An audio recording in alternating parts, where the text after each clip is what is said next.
ऐसी विचित्र परिस्थिति है समस्त गोपियों को, उनको पता नहीं कि हम किस परिस्थिति में हैं। बंसी के आवाज को सुनकर के दौड़ती भागती चली जा रही है। एक गोपी थी जो अपने घर में पति देव की सेवा कर रही थी, वो भी भागने को लिए जो ही चली, तुरंत पति ने उसके पकड़ लिया और पकड़ के दरवाजे के अंदर बंद कर दिया, बाहर से लगा दिया ताला। अब ये बेचारी सोचती है कि बाकी जो है गोपियां वो सब जाएंगी, भगवान के अंग संग को प्राप्त करेंगी, कितना आनंद आएगा और मैं इससे वंचित रह जाऊंगी। तुरंत उसने योग में बैठी समाधि अपनी लगाई और तुरंत अपने प्राणों का उत्सर्जन कर दिया और सबसे पहले जाकर के भगवान के पास ये पहुंच गई। ऐसे उच्च परिस्थिति है। सुखदेव जी राजन से कहते हैं, लिम्बन्त्यः प्रमजन्तोऽन्या अंजन्त्यः काश्चलोचने व्यतस्तवस्त्रभरणाः काश्चित् कृष्णान्तिकं ययुः। कोई अंगराग लेपन कर रही हैं, कोई वस्त्रालंकार धारण कर रही हैं, कोई गृह कार्य कर रही हैं, कोई गाय की सेवा कर रही हैं, कोई पति की सेवा कर रही हैं, लेकिन जो जिस सेवा में है उसको वहीं छोड़ करके भागती दौड़ती चली गई।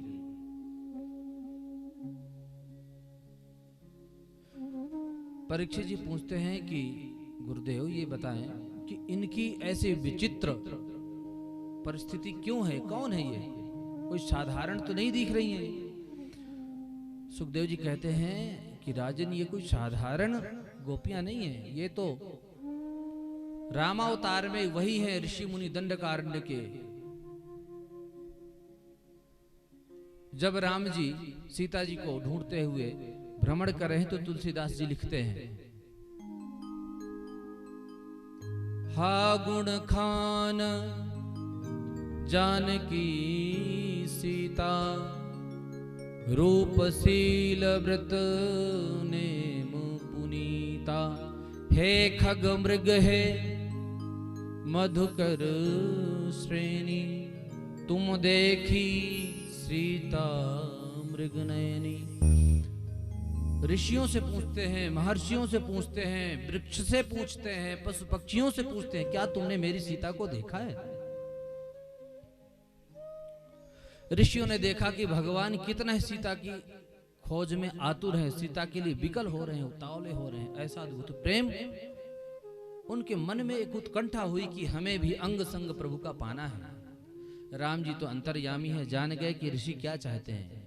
उन्होंने बोला, ऋषियों मैं मर्यादा पुरुषोत्तम राम बन करके आया हूं, इसलिए आप लोगों को अभी मेरा संग तो ऐसे नहीं प्राप्त होगा, लेकिन कृष्णावतार में मैं तुम्हें निश्चित रूप से प्रदान करूंगा। तो यही वो उच्च कोटि की जो दंडकारण्य के संत महात्मा है, आज सभी गोपी बन करके यहां पर पधारे हैं। ऐसा दिव्य प्रेम।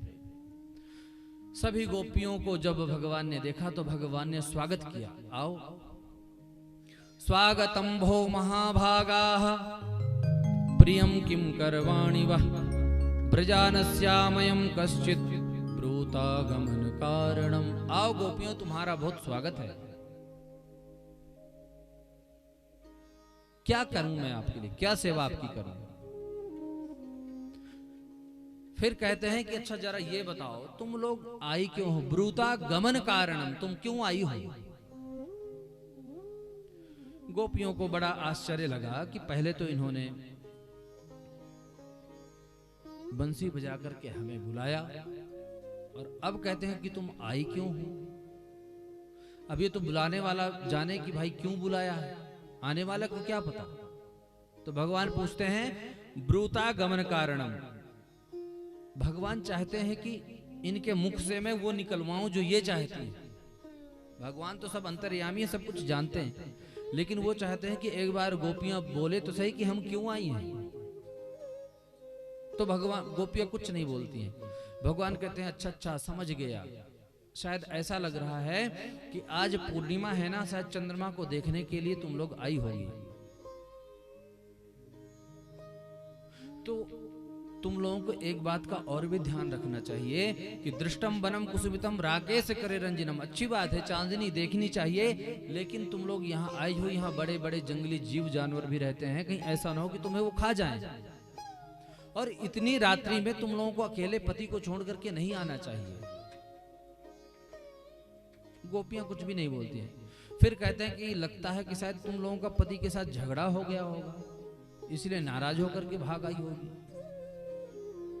भगवान कहते हैं देवियों, पति के साथ चाहे जितना महाभारत हो जाए, पर घर छोड़ करके ऐसे नहीं भागना चाहिए, क्योंकि पतिर्हि देवता नार्याः पतिर्बंधु पतिर्गुरु प्राणैरपि प्रियम तस्मात् भरतु कार्यम विशेषतः। वाल्मीकि रामायण में कहते हैं कि पतिर्हि देवता नार्याः, पति ही पत्नी का देवता होता है। कोई चारों धाम करने की उसको जरूरत ही नहीं है, यदि पति के चरणों की यदि वो सेवा करती है। पतिर्बंधु, आपका सबसे बड़ा हितैषी है तो पति ही है। पतिर्गुरु, और पति ही गुरु है। किसी भी स्त्री को गुरु बनाने का अधिकार नहीं है शास्त्रों के अनुसार, उसका गुरु उसका पति ही होता है। मैं नहीं बोल रहा हूं, सोचो कि अपने आप ही बोल रहे होंगे। वाल्मीकि जी का श्लोक है, उत्तरकांड में लिखा है, देख लेना। और सीता जी कह रही हैं लक्ष्मण जी को ये बात। जब सीता जी का परित्याग राम जी ने कर दिया तो सीता जी लक्ष्मण जी को कह रही हैं कि मेरे अंग जो है फड़क रहे हैं, मुझे ऐसा लग रहा है कि राम जी ठीक नहीं है, और तुम जल्दी जाओ, मुझे छोड़ दो और राम जी को संभालो वहां जाकर। और ये बात जानकी जी कह रही है। हाँ, एक स्थिति में स्त्री को गुरु बनाने का अधिकार है, तब जब वो विवाह न करे तब वो गुरु बना सकती है।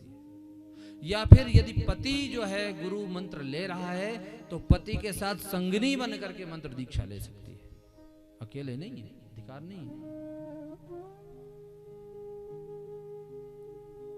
तो कहते हैं देवियों, चाहे जितना बड़ा महाभारत हो जाए, पति जैसे भी है, तुम लोगों को पति को छोड़ करके ऐसे नहीं आनी चाहिए।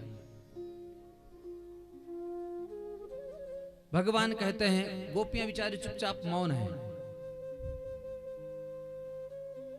भगवान खुद ही प्रश्न कर रहे हैं, खुद ही उसका उत्तर दे रहे हैं। भगवान कहते हैं शायद ऐसा लगता है कि सब तुम लोग मुझे देखने के लिए आई होंगी। तो एक बात ध्यान रखो, अब प्रेम ये तब तक अच्छा होता है जब तक ज्यादा नजदीकियां ना हो, क्योंकि ज्यादा जब नजदीकियां हो जाएंगी तो उसमें उसके दोष भी नजर आने लग जाते हैं। अति परिचयाद अवज्ञा। तो इसलिए ये प्रेम तभी तक अच्छा है जब तक हम दूर हैं। भगवान कहते हैं तुम जाओ वापस, और यदि तुम्हें मेरी याद आती है तो घर में जाकर के, जब मैं गाय चराने के लिए जाता हूं तो मेरी तुम्हें याद आती होगी, तो वहां पर मेरी चर्चा करो। श्रवणात् दर्शनात् ध्यानान् मयि भावोऽनुकीर्तनात् न तथा सन्निकर्षेण प्रतियातो यतो गृहात्। तुम लोग जाओ और मेरे चरित्रों को एक दूसरे को सुनाओ, सुनो, चिंतन करो। यहां आने की क्या जरूरत है? अब गोपियों ने सोचा कि पहले तो बंसी बजा करके बुलाया, और जब से आई हैं तब से ये बोलते ही जा रहे हैं, बोलते ही जा रहे हैं। अब हमें उत्तर देना ही पड़ेगा। तो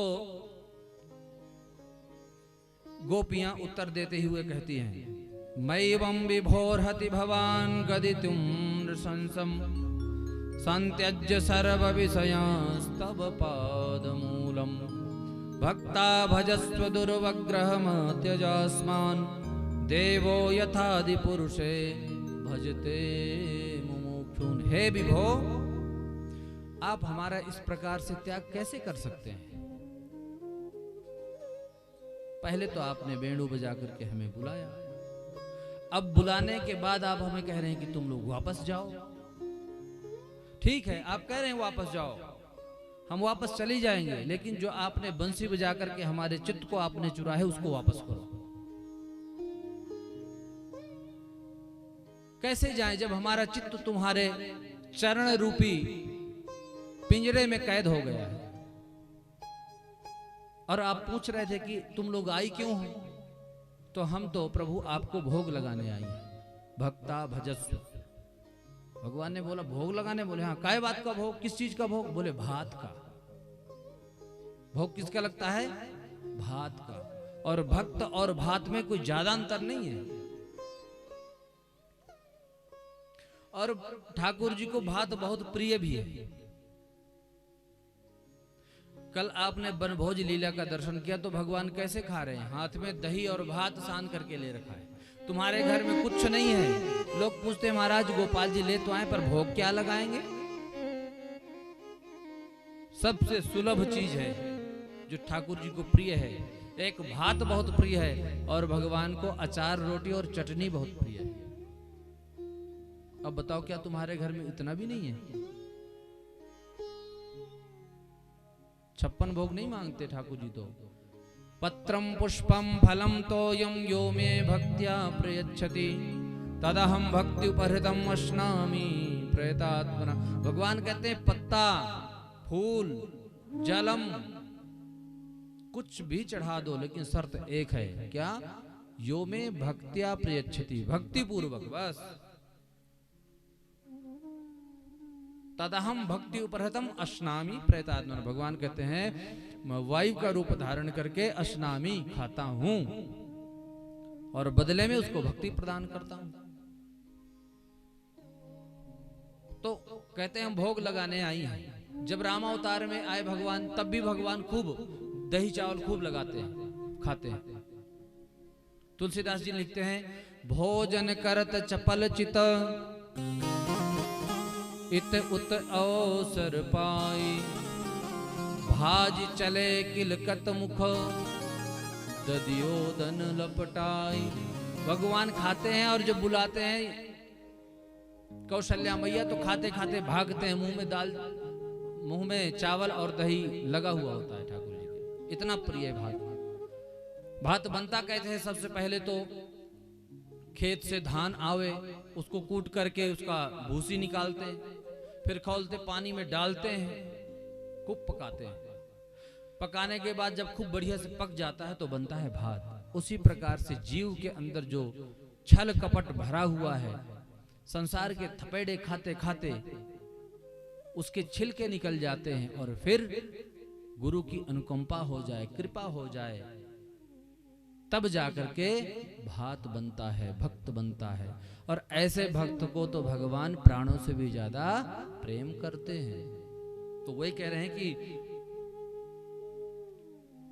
हम तो भात का भोग लगाने के लिए आए हैं।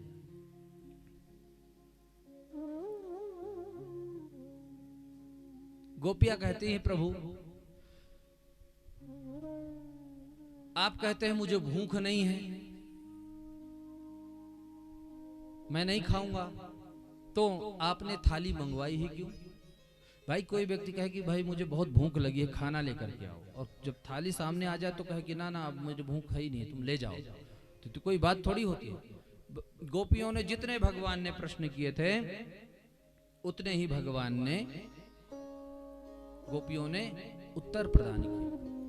अब भगवान यहाँ हम किसी को कोई चीज देते हैं या लेते हैं, मान लो हम बाजार जाते हैं तो बाजार में हम कोई कपड़ा खरीदते हैं तो कितने बार उसको देखते हैं, परीक्षण करते हैं उसका, कपड़ा अच्छा है, कहीं ऐसा तो नहीं कलर इसका तो नहीं छूटेगा, कहीं कपड़ा फट तो नहीं जाएगा, देखने में अच्छा लगेगा, महंगा तो नहीं है, खूब परीक्षण करके फिर उसको लेकर के आते हैं। पर यहां तो भगवान इन गोपियों को अपना अलौकिक प्रेम देना चाहते हैं। उस प्रेम को देने के लिए सबसे पहले परीक्षण करते हैं, कहीं इनके लिए इनके हृदय में सांसारिक प्रेम तो नहीं है, कामनाएं तो नहीं भरी पड़ी अभी तक। जब हर तरह से उनको लगता है कि नहीं ये पात्र हैं,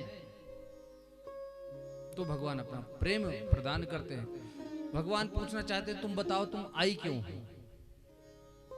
तो अंत में गोपियां स्पष्ट कह भी देती हैं कि हम क्यों आई हैं। क्या बोलती हैं, सिंचांगनस्त्वदधरामृतपूरकेण हासावलोक कलगीत जहृच्छयाग्निम नो चेत वयं विरह जग्नुपयुक्त देहा ध्यानेन याम पदयो पदवीं सखेते। हम आपका अधरामृत चाहते हैं, स्पष्ट कह दिया। भगवान इनके मुख से कहलवाना चाहते हैं। तो अधरामृत किसको कहते हैं? धरती इति धरा, जो पृथ्वी है इसका नाम है धरा, और जो पृथ्वी में होता है उस सबको क्या बोलते हैं? धरा। धरती इति धरा, जो धारण करे पृथ्वी उसको बोलते हैं धरा। और धरामृतम न भवति इति अधरामृतम, जो इस पृथ्वी में अमृत नहीं है वो है अधरामृत। रसो वैसा रसानाम समूहो रासा, समस्त रसों का एक समूह है ये महाराज भगवान का। गोपी, गोपी नाम किसका? गोपी कोई स्त्री विशेष नहीं है। गोपी गोभी इंद्रियैः कृष्ण रसम पिबती इति गोपी, जो समस्त इंद्रियों से भगवान का पान करे, भगवान के रस का पान करे। अब कहते महाराज समस्त इंद्रियों से पान कैसे की जाए? पान तो मुख से ही होता है, पानी पीना है। तो यहाँ पर इंद्रियों का मतलब आंख से भगवान की छवि का पान करे, मुख से भगवान नाम स्मरण करे, मस्तक से भगवान के चरणों में दंडवत प्रणाम करे, हाथों से भगवान के मंदिर की सेवा करे। तो गोपियां अपने प्रत्येक अंग से ठाकुर जी का पान कर रही है रास के माध्यम से। अब भगवान को जब लगा कि हाँ ठीक है ये परीक्षा में पास हो गई, तो भगवान अब रास करना प्रारंभ करते हैं। बाहु प्रसार परिरंभ कराल कोरु निविस्तनाल नभ नर्म नखाग्रपातै शैल्यावलोको हसितैर्व्रज सुंदरीणाम उत्तम भयन रतिपतिम रमयं चकार। भगवान ने अब रास करना प्रारंभ कर दिया गोपियों के साथ। जो ही रास प्रारंभ किया तुरंत कामदेव प्रकट हो गए। 5 बाण हैं इनके। देखता हूं मैं, अपने आप को योगेश्वर कहते हैं। योगी हैं भी कि नहीं? कहीं ऐसा तो नहीं कि भोगी हो? बोलो आओ कामदेव तुम्हारा भी स्वागत है। भगवान ने तुरंत कामदेव को बांध करके उल्टा सामने लटका दिया और बोले देखते रहो तुम रास।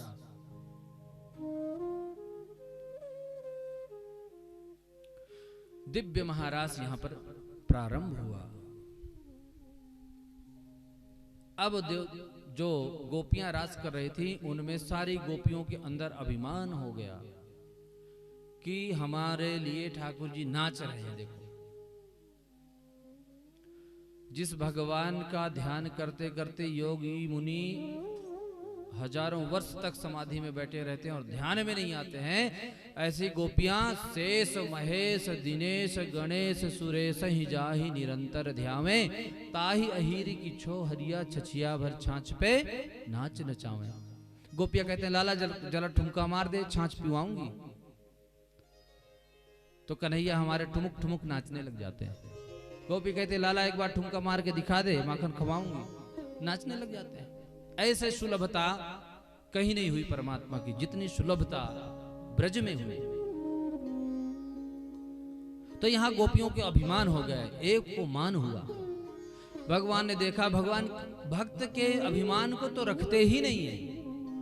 देहाभिमान है तो उसको खत्म कर देते हैं, पदाभिमान है उसको खत्म कर देते हैं, धनाभिमान है उसको भी खत्म कर देते हैं, सब खत्म कर देते हैं। कोई कण न बचे, बढ़िया भात बन जाए, तब भगवान भोग लगाते हैं। भगवान वहां से अंतर्हित हो गए, अंतर ध्यान हो गए। अब जो ही भगवान अंतर ध्यान हुई सोई विकल हो गई गोपियां। संत कहते हैं कि जिसको मान हुआ उस गोपी के साथ भगवान गायब हो गए। अब तो ये विकल हो उठी, ढूंढने लग गई भगवान को कि कहां चले गए, कहां चले गए। अब भगवान को ढूंढते ढूंढते ये गोपी ढूंढती हैं सभी जभी जंगल में, समस्त वृक्षों से पूछती हैं, ए भैया बरगद जरा बताओ हमारे प्राण प्रियतम कहां गए हैं। ए पीपल भैया पशु पक्षियों सबसे पूछती हैं, ए मालिके, ए मल्लिका, तू ही बता कहाँ गए हैं ठाकुर जी। पर कोई कुछ जवाब नहीं देता। एक गोपी तुलसी जी से पूछती है, क्वचित तुलसी कल्याणे गोविंद चरण प्रिय। ए तुलसी, तुम्हारे बिना तो ठाकुर जी रहते ही नहीं है, अत्यधिक तुमसे प्रेम करते हैं, इतने भौरे तुम्हारे ऊपर मंडराते रहते हैं, फिर भी भगवान तुमको अपने गले में हमेशा धारण करते हैं। तुमको तो पता होगा, जरा तुम ही बताओ। तब तक हवा चली, हवा का झोंका आया, तुलसी हिल गई। तो दूसरी कहती है कि ये कहां से बताएगी, ये तो हमारी सौतन लगती है। सिर हिला के कह रही, मैं नहीं बताऊंगी। ऐसे समस्त लता पताओं से पूछ रही हैं गोपियां भगवान को। एक गोपी कहती है, देखो देखो, ये पृथ्वी कितनी पुलकित हो रही है, हरी भरी हो रही है। शायद लगता है कि इसने हमारे प्राण प्रियतम का अंग संग किया होगा, इसीलिए ये प्रसन्न दिख रही है। तो मानव पृथ्वी कहते, नहीं नहीं, कृष्ण अवतार में मैंने अंग संग नहीं प्राप्त किया, इससे मैं पहले से ही अंग संग को प्राप्त की हूं। तो दूसरी कहती है, हो सकता है कि तुम इस जन्म में हमारे प्राण प्रियतम के अंग संग न मिला हो, पूर्व जन्म में ही तुमने किया हो। बराह अवतार में हो सकता है तुमने अंग संग प्राप्त किया हो भगवान। हो सकता है कि तुमने 52 अवतार में हमारे प्राण प्रियतम का स्पर्श प्राप्त किया हो, लेकिन बिना उसके स्पर्श के तुम इतने रोमांचित और पुलकित नहीं हो सकती। ऐसी एक दूसरे से बातचीत कर रही है। अंत में जब सब कुछ कर लिया और ठाकुर जी नहीं आए, तो अब एक गोपी कहती है कि अब हम लोग उनकी लीलाओं का अनुकरण करते हैं, उल्टा सीधा करेंगे तो हमें बताने के बहाने से ही सही आएंगे कि नहीं, ऐसे नहीं, ये लीला मैंने ऐसे नहीं की, मैंने ऐसे की, तो पकड़े जाएंगे। अब एक गोपी तुरंत पूतना बन गई और दूसरे भगवान कृष्ण बन गए और पूतना को मारने का अभिनय किया। भगवान तब भी नहीं आए।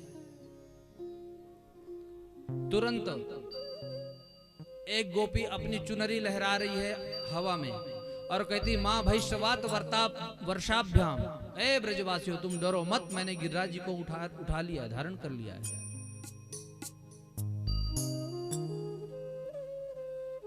ऐसी दिव्य लीलाएं कर रही, लेकिन ठाकुर जी नहीं आए। अंत में बहुत ही गोपियां, समस्त गोपियों ने रुदन किया। रुदन करते करते एक इन्होंने गोपियों ने गीत गाया है।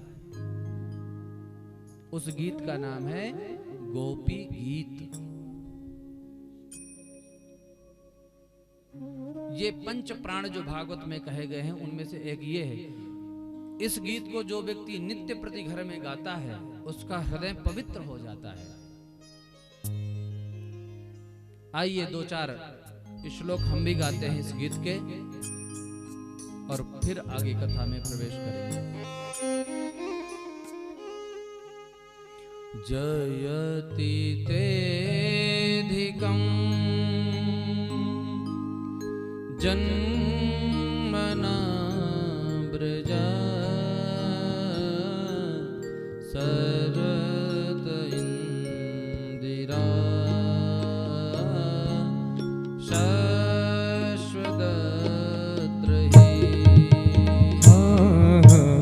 जयति तेधिकं जन्मना व्रजः शयत इंदिरा शाश्वत दयित दृश्यता दीक्षुतावता स्थैधृता सव स्थां विचिन्वते शरदुदार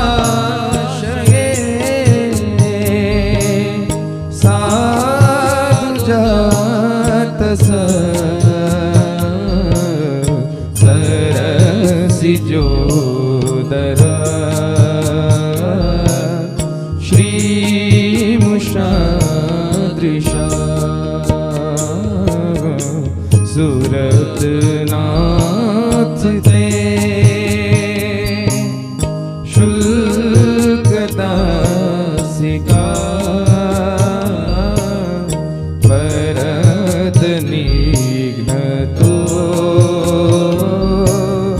नेह किं वदामः विषजलाभया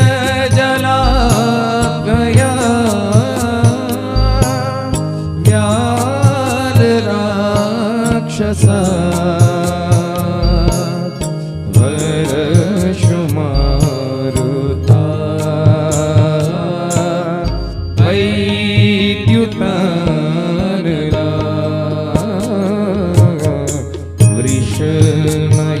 वृषमयात्मजा विश्वतो भया ऋषभते वयं रक्षिता न खलु गोपिका नन्दनो भवान् अखिल देहिना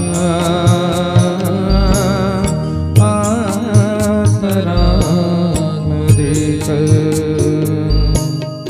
विघ्न सार्थितो विश्वगोप्तये सखदेवा सात्वताङ्कुरे सात्वताङ्कुरे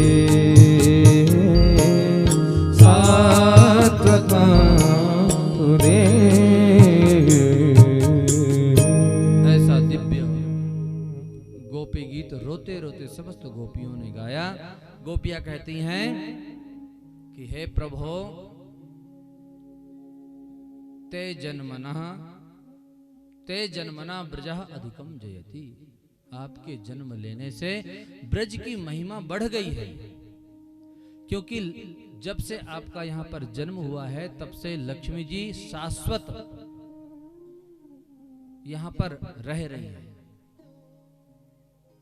अरे दयालु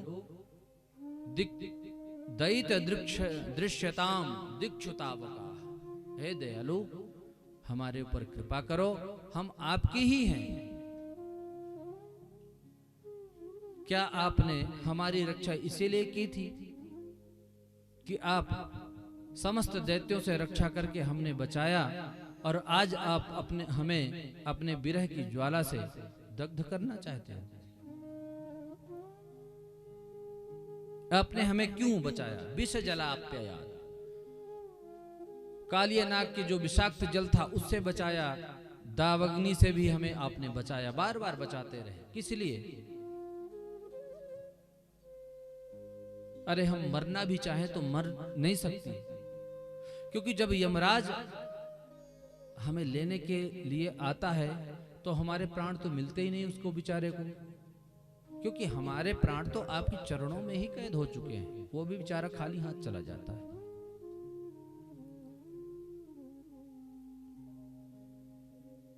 ऐसी दिव्य भावना समस्त गोपियां प्रकट कर रही हैं ठाकुर जी के सामने।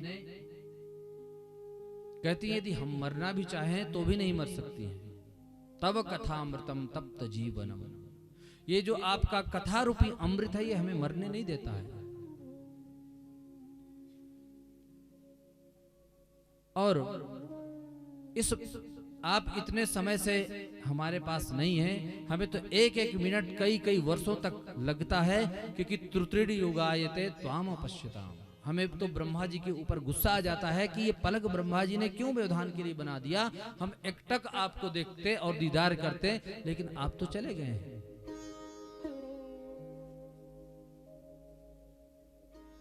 आपके चरण जब हमारे वक्षस्थल पे रखते हैं तो हमें डर लगता है कि हमारा वक्षस्थल इतना कठोर है, आपके चरण इतने कोमल हैं और आप हमें छोड़ करके नंगे पैर चले गए हैं। हम तो कल्पना करके ही सिहर उठते हैं। ऐसी दिव्य गोपियां इस गीत में गा रही हैं। तो भगवान भी भावनाओं को समझते हैं। तासाम आविर्भूच्छौरि स्मयमान मुखाम्बुजा पीतांबरधरस्त्रग्वी साक्षात मन्मथ मन्मथा। तासाम आविर्भूत, उन्हीं के बीच से भगवान प्रकट हो गए पीतांबरी लेकर के, तुरंत उनके अश्रुओं को पोंछने के लिए। भगवान कहते हैं गोपियों, तुम मेरे विरह में इतने व्याकुल थी तो मैं भी बहुत व्याकुल था। मैं भी तुमसे मिलना चाहता था, लेकिन जब तुम्हारे अंदर अभिमान जागृत हुआ तो मैंने भी उसको मर्दन करने के लिए लीला भगवान ने की। आइए एक भजन के साथ रास का दर्शन करें और उसके बाद हम अगली कथा में प्रवेश करेंगे। तो आप सभी भाव से तालियों की सेवा करते हुए भगवान की झांकियों के साथ सुंदर सुंदर महाराज का आप सभी लोग दर्शन करें।